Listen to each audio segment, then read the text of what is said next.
Long March two Dhaka কর্মসূচিতে রাজধানীর রাজপথ এবং গণভবন দখলে নিয়েছেন আন্দোলনকারী ছাত্র জনতা। সোমবার ৫ আগস্ট দুপুর ২টার পর শাহবাগ, সায়েন্স ল্যাব, যাত্রাবাড়ি, রামপুরা, বাড্ডা, খিলগাঁও সহ দেশের গুরুত্বপূর্ণ পয়েন্টে আন্দোলনকারীদের স্লোগানে উত্তাল হয়েছিল। এদিকে বিভিন্ন এলাকা দিয়ে আন্দোলনকারী ছাত্র জনতার স্রোত শাহবাগের দিকে অভিমুখ হলে আইনশৃঙ্খলা বাহিনী কোনো প্রকার বাধা দেয়নি।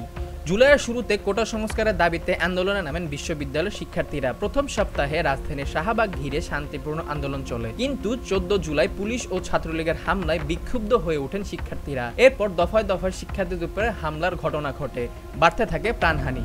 অবশেষে সরকার পতনের এক দফা দাবি নিয়ে তারা রাস্তায় নেমে পড়েন এবং তারা জয় ছিনিয়ে এখন জয়ের উল্লাসে মেতে আছেন পুরো রাজপথ। সেনাপ্রধান দেশের উদ্দেশ্যে বক্তব্য দিয়েছেন, সেই বক্তব্য নিয়ে খুব দ্রুতই আমাদের ভিডিও আসছে। চোখ রাখুন স্টোরি আর্কাইভ চ্যানেলের উপর।